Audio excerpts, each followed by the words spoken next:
Segundo bloque de Poder y Prestigio. Ahora sí estamos con nuestros invitados, que como les dije en el bloque anterior, vamos a charlar este tema que hemos dado de alguna manera una pequeña introducción. Yo sé que evidentemente no he dicho todo lo que se puede decir de la industria metalmecánica, pero bueno, vamos a tratar de hablarlo.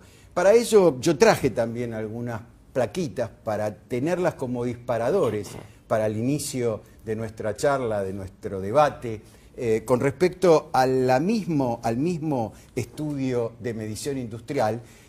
Hace una encuesta, lo llaman encuesta cualitativa, no tiene mucho de cualitativa, pero son preguntas acerca de las expectativas con respecto al próximo semestre o al próximo trimestre.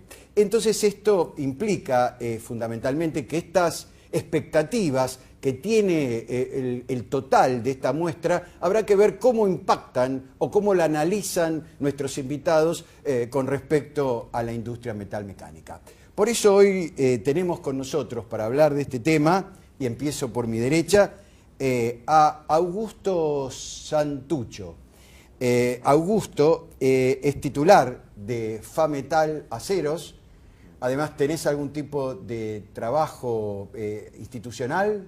Participo activamente del gremialismo empresario en distintas gremiales, en distintas, digamos, cámaras sectoriales, pero básicamente en espacios gremiales donde participan distintos sectores empresarios, ¿no?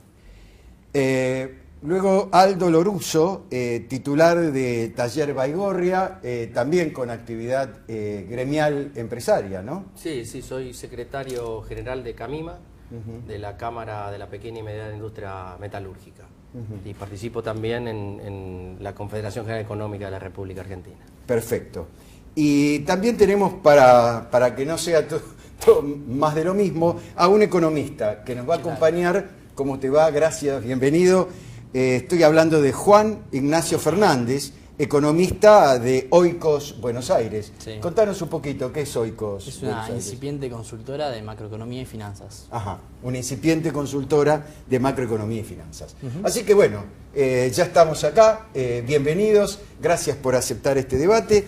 Así que empezamos entonces con nuestra primera placa de hoy, donde vamos a ver el dato de qué expectativas hay en el mundo industrial de la demanda interna con respecto a los próximos meses. Adelante, por favor.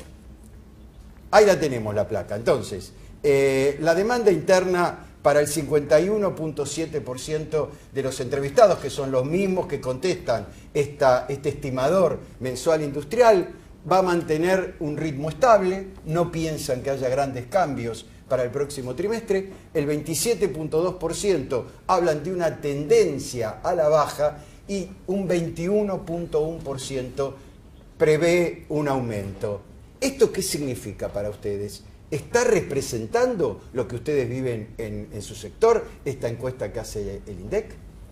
Puedes empezar. Bueno, primero, muchas gracias por la invitación. No, todo lo contrario.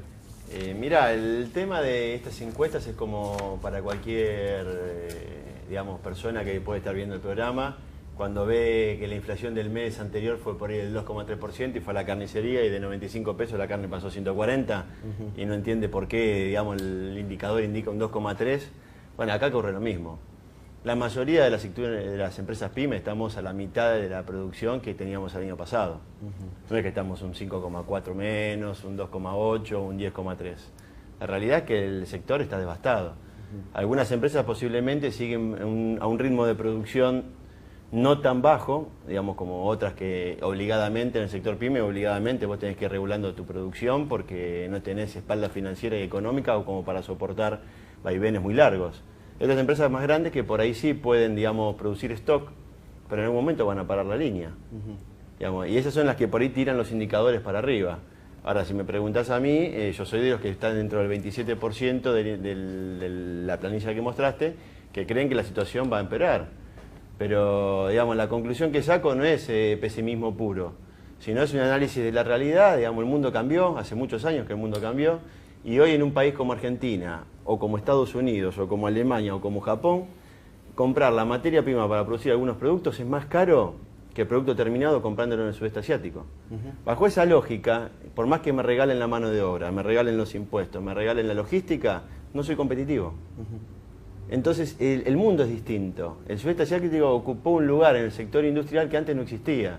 En el 2003, cuando se reactivó la economía acá y el sector industrial empezó a empujar, vos con devaluación lograbas, digamos, bajar tus costos de salario, otros costos, y entrabas en precio, con Brasil, con Estados Unidos. Hoy no es tan Hoy fácil. no funciona así. Y de hecho lo vemos en Estados Unidos. Bueno, Trump, ¿qué va a hacer? ¿Qué pasó Claro, lo que no. pasó, de alguna manera? Juan Ignacio, ¿vos pensás lo mismo? Sí, pero de todos modos yo tengo una visión bastante opuesta en lo que es, o sea, la discusión del árbol estamos de acuerdo. O sea, no somos competitivos en vía precio con el sudeste asiático ni por asomo, ni siquiera haciendo una devaluación tal vez del 100% en términos reales. Ahora, creo que igual buscar, digamos, volver a esa lógica de mercantilismo, de imperialismo, en lo que cuido el mercado interno, vivo con lo mío, tampoco creo que lleve a un estadio superador de esta realidad. Me parece que deberíamos apuntar a otra cosa. Está el caso de Chile, por ejemplo, que es una economía tremendamente más abierta que la nuestra, que es una economía bastante rudimentaria, digo, exporta cobre y salmón, ¿sí? Y sin embargo, hoy, en este año está creciendo al 2%, con un 4% de inflación y un 6% de desempleo, y con salarios reales, por lo menos manteniéndose en términos reales. O sea, digo, no necesariamente abrir la economía es la destrucción total del empleo ni de los salarios reales. Digamos, los salarios reales, por ejemplo, los últimos 10 años de Chile crecieron mucho más rápido que los nuestros, con una tasa de desempleo menor. La tasa de desempleo de Argentina es 9,5, la de Chile es 6, y la economía creció en los últimos 6-7 años un 10-15%, mientras que la Argentina estuvo estancada. O sea que, digo, no necesariamente cuidar el mercado interno con producción industrial es la panacea, y tenemos el caso de Chile, que es una economía similar, que le fue bastante bien. ¿Podemos comparar, Aldo, Argentina con Chile? Porque... No, de ninguna manera se puede comparar Argentina con Chile. Si miramos el centro de estadística de Chile, no tiene índice de producción industrial. O sea, Chile tomó una decisión política en la época de Pinochet de destruir su industria, que tenía una industria metalmecánica bastante importante, reparaciones y construcciones navieras, y decidieron, por una estrategia comercial que siempre viene ligada al Pacífico, abrir su economía y pauperizar a muchos sectores industriales y a sectores trabajadores. Hoy la economía chilena y el trabajador chileno gasta más en educación y en salud que el trabajador argentino, porque todo es privado. Al no tener industria no hay una generación de riqueza, yo te diría genuina. Sí hay una generación de riqueza en las capas superiores. Yo tengo muchos clientes en Chile, de hecho uno de mis principales destinos de exportación es Chile, y yo no veo cambios sustanciales en la vida de los chilenos. Yo también opino que las economías hoy no viven completamente cerradas y no pueden. El concepto de Aldo Ferrer de vivir con lo nuestro debe ser completamente reinterpretado. No es así como se pensaba en la década del 60 ahora. Las economías son mucho más abiertas, deben ser altamente competitivas, buscar su lugar en el mundo, pero la desprotección total o el modelo chileno no es un modelo para mí aceptable, no solo por las industrias como la nuestra. Como dijiste, la nuestra es una industria de industrias. Yo fabrico componentes que van para otras industrias. La metalmecánica va desde la alimentación hasta la automotriz, desde la fabricación de quesos en las máquinas, ¿sí?, hasta la industria aeroespacial. Si no cuidamos y no planificamos una construcción de una industria global, la metalmecánica tampoco va a seguir creciendo. Y no solo es la apertura económica, no es solo tener el ojo en la apertura y descuidar lo que se ha logrado Ahí tengo dos comentarios para hacer. Dale, adelante. Uno, primero, que obviamente una persona que viene del lobby, del sector de la Cámara, va a defender lo suyo. Sí. Digo, digamos, partiendo de la premisa de que si vamos a escuchar todas las personas que lloran, porque en este país es un país que el que no llora no mama, y eso bien lo sabemos. Por ejemplo, si vamos a escuchar a todas las personas que lloran, que reclaman de su Es la sector, única manera de mamar. claro, que reclaman de su sector, por ejemplo, deberíamos escuchar a los jugadores de fútbol y a los clubes que ahora quieren subsidios para ellos. Lo cual, o sea, nos da la pauta de que no siempre hay que escuchar a la persona que llora desde su lobby, ¿sí? Porque claramente, en este caso, en un país quebrado con 33% de pobreza, está bien sacar el subsidio al fútbol y dárselo para que la gente coma. Eso por un lado. Dos, digamos, el objetivo... Pagando el costo político. Pagando el costo político, pero digo, es una decisión de Estado, hay que administrar la escasez, y creo que una decisión inteligente de Estado es que primero la gente coma, digamos, cura sus necesidades básicas y luego subsidiar el fútbol. Me parece que es un lujo en este momento. Dos, que digamos, el objetivo de la política económica es hacer que la gente salga de la pobreza, que consuma, digamos, que acceda a una canasta de consumo lo suficientemente rica como para cubrir sus necesidades y que se eduque. Me parece que el modelo chileno, en ese sentido, tenemos mucho que aprender. Por ejemplo, el PBI per cápita de Chile en el año 80 era 45% menor al de Argentina. Hoy es 15 o 20% superior. O sea, en 35 años pasaste de estar 45% arriba y ahora estás 20% abajo. O sea, y la pobreza pasó de 50% a 20%. O sea, si el objetivo era que mejoren los salarios reales, mantener el desempleo bajo, bajar la pobreza, y todo eso, me parece que el modelo chileno es ampliamente superador a nuestra experiencia, por lo menos en la práctica. En la teoría tal vez lo nuestro es más atractivo, pero en la práctica nos ganaron. Me pidió la palabra antes. ¿Vos, Augusto, qué pensás? No, digamos, como todas las cosas, ninguno de nosotros tenemos la verdad revelada, ¿no? Todos tenemos una cuota de verdad y una cuota de opiniones que por ahí no son tan fundadas o tan sustentables ante otros planteos. Pero si evaluamos el PBI, digamos, ¿cuál es el PBI de China por per cápita? No, pero bajo. La pobreza... Y digamos, no, está bien, pero lo que te quiero plantear, yo tomo muchas cosas de las que vos decís y posiblemente tengas razón. Lo que te quiero decir es que me parece que descuidar un sector industrial es jugar en contra de tu futuro desarrollo. Digamos, me parece que la industria es un pilar importante dentro de cualquier sociedad. Solo, digamos, mi visión de la vida es esa. Obviamente, si vos tenés otra, vas a opinar completamente distinto y la tomo y la respeto. Después estamos en una disputa de intereses donde los que piensan como yo, digamos, vamos a defender determinadas políticas, y los que tienen una visión de la vida como la que tenés vos, que es completamente respetable. En ese tema, en otros seguramente coincidimos, pero en ese tema, digamos, vamos a confrontar. Y agradezco, digamos, tu invitación al programa para que nos demos espacios como estos, para plantear, digamos, posturas distintas. Pero me parece que no podemos ir en contra del desarrollo industrial. Por supuesto. Y hoy el desarrollo industrial necesita proteccionismo, acá en Estados Unidos y en China. El triunfo de Trump en Estados Unidos no es casualidad. Eran dos establishments que se enfrentaban, el establishment financiero Wall Street y el establishment del centro de Estados Unidos, de los lugares donde se cerraron las fábricas, que querían empezar a que vuelva a humear la chimenea y que vuelvan a aparecer lo que los americanos llamaban en la década del 40 los blue collars, los trabajadores de color azul, no los white collars de Wall Street. Ahora, la industria metalmecánica es muy importante, yo lo decía en la introducción. No solamente porque son la mayor parte pymes que dan mucho trabajo, sino además porque da trabajo a una variedad muy amplia de tipo de empleados, desde técnicos, mecánicos, ingenieros. La educación también es un aspecto muy importante. En Chile la educación es privada. En Argentina estamos tratando de defender la educación pública que tanto bien le hizo a la Argentina. Nuestros mejores profesionales salieron de esa universidad pública. Ahí yo creo que hay que distinguir dos cosas, que en economía se llama flujo y stock. Stock es lo que hay. Ahí, por ejemplo, hay un sillón y después el flujo es la variación a lo largo del tiempo. ¿Sí? Es la tendencia. Sí. Por ejemplo, Argentina está claro que de Latinoamérica es el que mejor stock tiene en casi todo. En educación, tal vez en infraestructura, no sé, en un montón en igualdad. Si Argentina es un país mucho más igualitario que Chile, pero eso es una variable stock, porque es algo que ganamos en el pasado, ¿sí? O sea, las reformas educativas del pasado. Pero vos decís que en el flujo vamos hacia otro lado. El problema, estoy de acuerdo, en el stock Argentina es mucho mejor. El tema es que el flujo, si sigue esta tendencia, o sea, nos estamos empobreciendo en términos relativos, no solo contra el resto de la región, sino contra el mundo. Y lo que está haciendo Chile ahora, no es casualidad que Chile, después de haber mejorado un montón en la generación de riqueza, hoy se pueda dar el lujo, ¿sí? para lo que es un país de la LATAM, de lanzar este proyecto educativo que es muy ambicioso, ¿sí?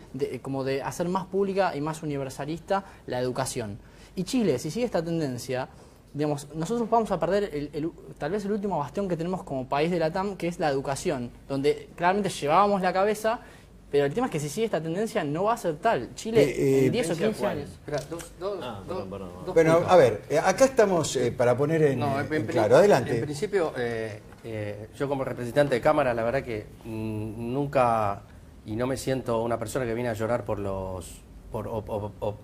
pensar prebendas para mi sector. Yo creo que mi sector evolucione, en conocimiento, que mi sector se inserte en el mundo y no pedir subsidio. En segundo lugar, el tema educativo, la educación chilena tiene endeudado al país en Chile, no sé si vos sabés, por eso las grandes protestas estudiantiles, una persona que se recibe de médico está endeudada para devolverle a la universidad hasta los 70 años. O sea, hay una generación de flujo de conocimiento y un endeudamiento y un sometimiento de la población. Eso en cuanto a la educación. Lo que yo quiero significar con la industria metalmecánica, coincido con lo que vos decís, la industria metalmecánica es un lugar de aplicación de conocimientos de todas las áreas industriales. Hoy se está aplicando la nanotecnología en la metalmecánica. O sea, lo que yo te dije de los satélites. De hecho, si vos cortás el flujo de inversión que hay en la metalmecánica o en otro tipo de industrias, por una apertura y traerme un satélite de afuera, doy como caso emblemático, un satélite, puede ser cualquier, hasta lo que yo fabrico, un bulón, me destruís también y no tiene sentido tener una política educativa. Chile tiene una política educativa en donde la ingeniería no existe más. Solo existe la ingeniería en servicios como la ingeniería industrial, que es una ingeniería abarcativa y no una ingeniería de conocimiento, de física, de mecánica, de química. Y yo puedo hablar con conocimiento, pero también me dedico a la educación. O sea, hay un problema estructural en Chile con la educación. Si nosotros nos vamos a limitar a elegir solo ramas industriales de servicios en un país que tiene una población distinta, una cantidad de población distinta, un mercado competitivo distinto que tenemos de socio comercial a Brasil, el modelo chileno, como también se está programando el modelo australiano, son modelos limitados para el conjunto de la población. Y yo no puedo pensar a la economía como solo números. La verdad que no me gusta la definición de stock y eso de personas. Yo digo, primero que, digamos, en Chile la gente come mejor que acá. Hay menos de 20% de pobreza y acá hay 33%. O sea, creo que la prioridad número uno es que la gente coma. Primero come, después se educa y después empieza a... Bueno, pero disculpa, termina después. Primero eso. Dos, tampoco planteo a Chile como la panacea. Lo único que digo es que es un contrafáctico. Hacer una comparación para hacer un contrapunto. Está bien, pero es un ejemplo. Mejor que en Argentina no se come en ningún lado del mundo. No, digo... Mejor que en Argentina no come nada. Digamos, un pobre argentino come mejor que un rico europeo. Uno de cada tres acá en Argentina tiene problemas para comer, mientras que en Chile es uno de cada 5. Y eso es un dato pero objetivo. Podemos estar toda la noche discutiendo ese tema. No, pero digo, es un dato, no es solo número, digo, es la realidad social de la gente. El promedio per cápita de carne por habitante en Argentina es mucho más alto que el del resto del mundo. Bueno, está cayendo. Justamente por políticas proteccionistas. ¿Cómo? ¿Sí? No, porque se devaluó la moneda y los alimentos están ligados al valor dólar y la carne se acompaña ese valor porque hoy encima se le permite, digamos, exportar más cantidad. Y eso está bien, aumentó el ingreso de divisa por exportación de carne, pero la gente come menos carne porque vale un 50% más cara. Digamos, igual son ejemplos que no sirven, me parece, y desaprovechamos el espacio televisivo. Cuando me parece que está bueno discutir otros temas, no sé, ¿vos decís que conviene desarmar el aparato industrial argentino? Yo creo ¿Es conveniente eso? Yo creo que el costo de tener un aparato industrial argentino, que en realidad sí recibe subsidios, porque pagar, por ejemplo, un auto 3 veces o 2 veces más caro de lo que saldría... Pero eso no es porque se le dé subsidio al sector automotriz. Bueno, la protección porque industrial, el Estado recauda... La protección industrial es un subsidio indirecto, pero lo es un subsidio de facto. O sea, esa diferencia entre el precio de un importado, por ejemplo, si yo compro en Chile el mismo auto que acá, me sale un tercio. Esos 2 tercios son un subsidio, que podrían ir a otro lado, consumir otro bien, y lo estamos hablando ahí. de una industria de la automotriz, que es una industria... creería típica en el mundo en la metalmecánica. La industria automotriz en sí hay empresas automotrices que tienen más PBI que algunos países, de hecho Toyota. O sea, ellos determinan ciertas protecciones, cosa que la industria pyme y metalmecánica más pequeña no podemos estar en la misma bolsa que la industria automotriz. Tenemos que distinguir. Hoy salió una ley de autopartes que el gobierno promociona y no reglamenta. Hoy la integración de autopartes de Argentina está bajo el 19%. No se pide un 100% porque es ilógico pedir un 100%. Ahora, estamos pidiendo subir a por lo menos un 25% de integración nacional. Eso es un subsidio. No es un subsidio. Es mantener la rueda del trabajo y la producción y te lo vuelvo a enganchar con el conocimiento. Apalancado en un subsidio. No está apalancado en un subsidio. Es que no sé de qué lugar, digamos, yo lo digo como industrial. Pero lo que estoy pidiendo es un cupo para poder participar. Pones como el subsidio como una cosa... Pero eso es a costa de que yo pago un precio más alto. O sea, me estás poniendo el subsidio como una cosa negativa. Está bajando el salario real de la gente, del consumidor, del trabajador de a pie, para emplear una salario, cantidad de personas. El salario del trabajador a pie se va en los alimentos. Porque nosotros 80% tenemos del empresas, Bueno, los nosotros alimentos, estamos todos los días con nuestros empleados. y parte del precio de los alimentos Y depende nosotros- de los bienes industriales. No depende Es del lo bienes mismo. depende Sí, del valor parte sí. del mercado internacional. Si lo Sí, dejas de si regular... el tipo que reparte, para repartir, compra una camioneta que sale un tercio de la que cobra, ¿podría cobrar un precio más barato? No es O cierto. sea, sí, le subís los costos Está bien, implícitos. lo que vos planteás es que hay que desarmar la parte industrial. Yo en el largo plazo, planteás? no digo, el caso de Chile es un caso claro Por donde, eso, pero- donde con menos industria pudieron mantener Funciona mejor. salarios reales creciendo más rápido que los nuestros, bajando la pobreza más bajo que nosotros Está bien. y con desempleo más bajo. Digamos, O sea vos que- decís que los alemanes tienen que desarmar la parte industrial, No, los yanquis tienen que desarmar la parte industrial, No. los italianos lo mismo, No, y también- los chinos ni hablar son unos boludos bárbaros. Digamos, tienen las mejores industrias del mundo, pero producen productos industriales para todo el mundo y son unos... No, tal vez no entienden nada. hay, los chinos. hay que abrirse al comercio y comerciar otras cosas en las que sí somos competitivos y tienen más valor agregado. ¿Qué? incluso. Vendemos vaca y trigo No, por ejemplo, la y industria, soja. la industria del software, casi sin subsidios. ¿Cómo? digamos, Es la que más subsidios tiene, ¿qué estás diciendo? No. El sector, cuando él vende un tornillo para un auto, a él no le dan un reintegro porque fabricó un tornillo para... los impuestos que se cobran sobre el valor de un auto financian al Estado, que el Estado después puede dar subsidio en el plan trabajar, en miles de cosas. Incluyendo a los ojeros Bueno, cuando les llueve un poquito de más y después no quieren, Bueno, digamos, el tema no del quieren Estado una emergencia el tema del climática Estado- y el Estado les pone plata. El tema del Estado es otro tema a atender. Pero vos planteás que los impuestos que cobra el Estado sobre un bien industrial, metalmecánico, es subsidiar el sector metalmecánico. Yo no estoy de acuerdo con que se proteja y se subsidie Por industrias. eso lo abrimos. Y yo te planteo, a yo te mansalva. planteo lo mismo. Mira, pero disculpa, A mansalva, nosotros yo tengo Da igual. una empresa que es exportadora. Nosotros exportamos a 14 mercados. Y la verdad, gran subsidio que recibíamos era el subsidio por la energía eléctrica. O sea, el subsidio por la energía eléctrica a mí me permitió crecer y orientar la inversión a la compra de nueva maquinaria. Hoy estoy tecnificado y soy competitivo en mi mercado en 14 países, desde Canadá hasta Chile, desde España, Alemania e Inglaterra. Sí. O sea, no es cierto que la industria nacional no puede ser competitiva. No, yo no digo eso. De hecho, los precios, nuestros precios industriales, si vos los medís, el otro día la Fundación Proteger, y se dan casi todos los sectores en los bienes, representa el 20% del costo de la venta del público. O sea, nosotros no somos una industria ineficiente. Hay sectores que pueden ser, como en todos los países, ineficientes. Pero nosotros no tenemos una industria metal mecánica ineficiente. Ni siquiera en la producción de las latas para los alimentos. Le Si voy no, a Arcor proponer- no importaría. Les voy a proponer que veamos otra placa. Así vamos a otro tema. Está relacionado de alguna manera con la pobreza y con la preocupación que hoy hay por la desocupación. Porque la desocupación y las suspensiones, etcétera, influyen y vaya, se influyen.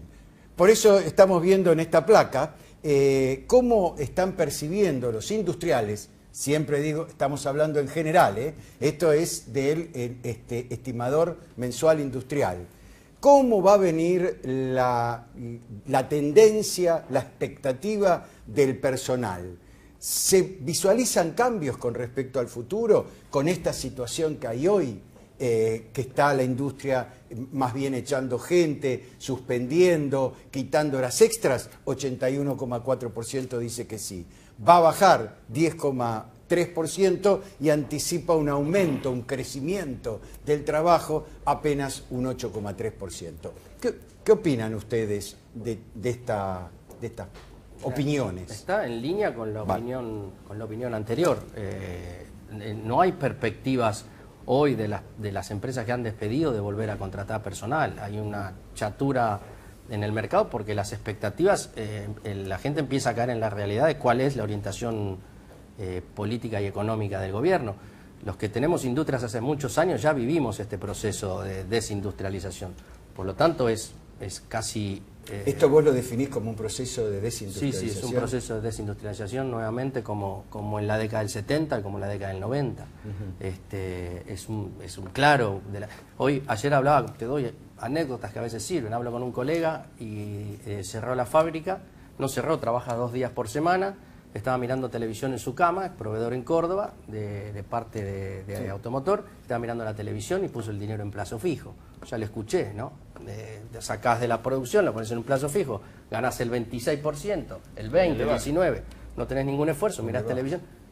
Y esto, ya los que tenemos años en la industria, empezó mi padre y yo la continué, ya está la tercera generación, sabemos que esto ya se pasó, tenemos la historia en el cuerpo, o sea, no hace falta que nos la cuenten.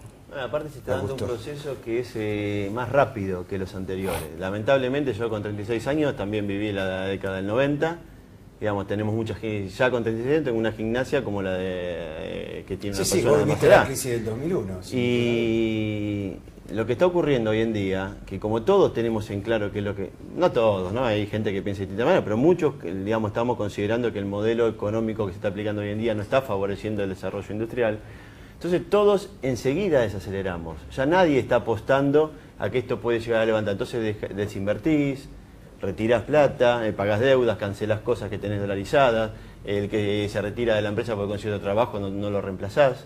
Estamos todos achicando una velocidad mucho mayor que la que se hizo en la década del 90, que el proceso duró por ahí 8 o 10 años. ¿Y qué pensás, Juan Ignacio, de toda esta gente que lamentablemente va saliendo de esta estructura industrial que se tuvo que adaptar a estas nuevas reglas? ¿Cómo definimos a la Argentina para el futuro con esta realidad que es una Argentina que va a incrementar la pobreza? Esta es una realidad. Yo creo este año se incrementó. Yo creo que vamos derecho a consolidar una segunda década perdida. Ya tenemos 5 años de no crecimiento y creo que por las condiciones, las restricciones que tiene este gobierno y las restricciones, bueno, dentro de las restricciones, la restricción política, creo que vamos hacia un segundo lustro perdido. Digamos, en crecimiento punta a punta, ¿no? Perdido o menor a 1, básicamente. Así que coincido con la lectura que hacen ellos, que no hay perspectivas de reactivación. El año que viene vamos a crecer, a rebotar un poco, pero no va a alcanzar a compensar la caída este año. Te pregunto, ¿por qué? ¿Debajo qué concepto de los economistas? Yo te entiendo, porque escuché un montón de economistas decir lo mismo, que la economía va a crecer. Yo no entiendo por qué. No, va a crecer, pero menos que lo que cayó este año. O sea, no va a alcanzar a compensar.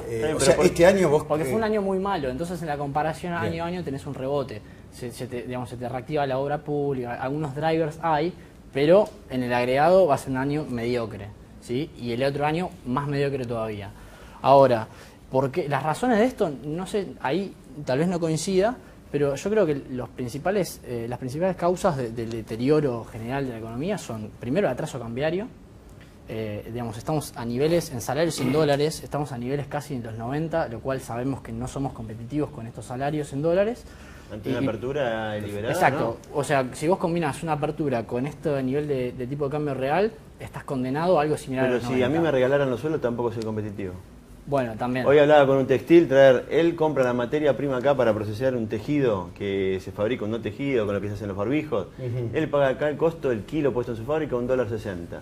Fue el otro día en Uruguay, un congreso, fue a ver un cliente que no le está comprando, lo trae de China a $1.35 procesado. No. Si a él le regalan la energía, los fletes, los impuestos y la mano de obra, está 25 centavos más caro por tonelada. Y no cuenta la merma.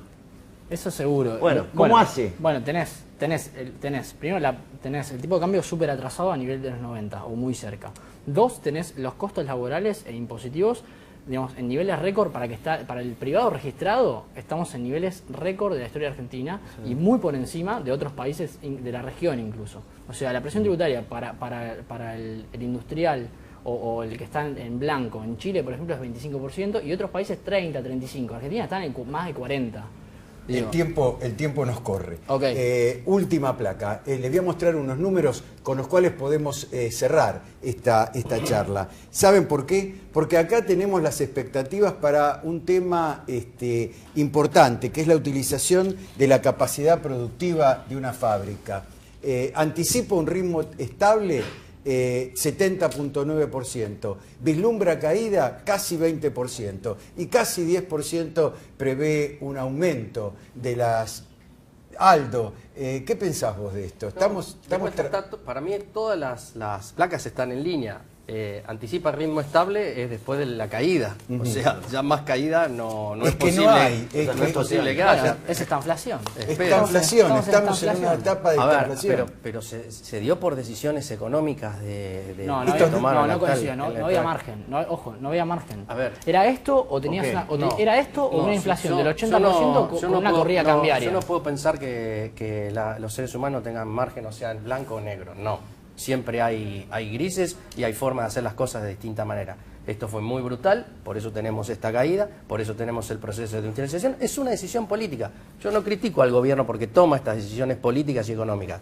El gobierno responde a una lógica económica y una lógica... Es el gobierno más ideológico que yo vi los últimos años. No. Es el gobierno más... ¿Cómo vas a decir que fue el kirchnerismo? No, claro. O sea, sin duda fue el kirchnerismo ese. El kirchnerismo Claro. era, en muchos casos, un gobierno mucho más pragmático. Mucho más pragmático. Este es un gobierno fuertemente ideológico. De hecho, yo escucho a González Fraga, se llama, ¿no? González Fraga. Que en todos los... Estuvo el otro día en la Unión Industrial y ya te pone una categoría. Todo lo industrialista es populista. ¡Pah! ¡Flau! Chau, no se habla más. O sea, es un gobierno fuertemente ideológico. Que no critico eso. Esto es lo que es este gobierno. Y esto es lo que la gente decidió apoyar el 10 de diciembre. Está muy bien. ¿Vos creés que digamos, la dialéctica que hoy se enfrenta a la Argentina es entre populismo y neoliberalismo? No, para nada. Para nada. No, para nada. De hecho a ver, si Macri fuera neoliberal, como Es que dicen no lo que es, de hecho no lo es ni por asomo. Digo, el gasto público lo hubiera recortado y sin embargo este año cerramos con un gasto público muy por encima de lo que fue el año pasado en términos del PBI. O sea, ahí ya es falso. Dos, me parece que justamente tiene una visión bastante desarrollista. El tema es que no la puede llevar a cabo por las restricciones políticas y económicas que hay, que son enormes. Voy a tener otra experiencia con vos. Decir lo que dice Macri, que es una restricción política, y poner en el lugar de populismo y ponerle una interrogación al desarrollo de la política, es segmentar la población y decir a la población, mira, no votes populismo, no votes industrialismo, porque esto fue malo. Es lo que dice González Fraga. Pero eso o sea, no es neoliberalismo. entonces Augusto, yo ahora pongo mucho dinero en gasto público para ganar las elecciones. Si gano las elecciones, después voy a producir otro ajuste. Esto ya pasó. El ajuste, si no lo haces, te lo hace el mercado. De hecho, pero yo te pregunto, ¿quiénes son? Bueno, ¿qué pasó en los periodos donde el gasto público, digamos, no hubo prudencia fiscal? Donde el déficit fiscal en términos del PBI era muy alto. ¿Qué pasó? O sea, tuviste a Rodrigazo, tablita, hiperinflación, crisis 2001. O sea, nunca Vos estás el exceso de planteando gasto... las ciencias económicas como una ciencia exacta No. y no es así. Digamos, hay miles de variables, hay mesas de discusión donde vos Pero- podés negociar con los que participan y tienen una posición de No. mente en un mercado que no levanten precios y que acompañen determinados precios para no perjudicar al resto de la economía. Hay miles de maneras de manejar la economía para que los resultados, y es más, uno puede planear algo desde una visión económica, tomar determinadas medidas para llegar a un resultado y darse cuenta en el camino que las cosas están mal. Y yo apelo al sector importante que debe tener el macrismo, de que se está dando cuenta de que hay muchas medidas económicas que están mal tomadas, de que gane la pulseada interna y de que empiecen a tomar modificaciones y de que entiendan de que si un mercado tiene 100 unidades de venta de un determinado producto y en Argentina hay capacidad para 110, mete 20, 30 como para regular el precio y que no se vayan de mambo los que la fabrican acá, pero 80 fabricalas acá. Eso es el ABC de la vida, no hay que servir gay para darse cuenta de eso. Entonces, eso es lo que te planteo y me encantaría que en el macrismo, seguramente que el 80% debe estar desconforme con un montón de medidas que fue tomando el ministro de Economía y las que va tomando el presidente del Banco Central, y que ganen la pulseada interna, como dentro del kirchnerismo también había disputas y como dentro del radicalismo también las hay, y se empiecen a tomar medidas más vinculadas al desarrollo productivo. Digamos, y si creen que hay que liberar un poco la economía, está bien, un poco liberales pero no la abras abiertamente. Con esta, mirá, es simple, con esta presión tributaria, con este nivel de atraso cambiario, costos Te laborales. digo, pero yo te no digo hay que nada, me regalás el no hay sueldo del industria viable, trabajador pero no hay viable. y no puedo pero el competir. tipo, con un tipo, bueno, con Me lo regalás, viene, ¿me entendés? Me bueno, regalás te falta, todo el tipo, el salario. te falta el tipo de cambio real. No, el mundo cambió. También. China subsidia, el sudeste asiático subsidia sus industrias También. para generar trabajo. Y si el Bueno, costo de estos 10 de materia prima y me pagan 4 de subsidio, yo lo puedo vender a 9 procesado. Bueno, ¿cómo hace, Y cómo si hace vos lo Colombia? compensás a ¿Cómo hace valor Colombia? puro, ¿Cómo hace Perú? ¿Cómo ¿Y hace qué Chile? hace ¿Cómo hace Colombia y Perú? Para crecer. Porque Al siguen lado nuestro no creciendo. existe Colombia y Perú. Pero siguen creciendo. No tienen industria. Yo Pero ¿para qué? estuve en Ecuador Pará. y tomaba la televisión cubana peruana. Calefaccionan con leña. ¿Quién? Pero En Perú. Bueno, pero Perú y le es una mostraban a la cosa gente bien cómo tapar avanzada. las... bueno, está bien, pero cómo tapar Para las vos rendijas explicame- con barro. Para vos O sea, explicame, son ¿para dos- qué?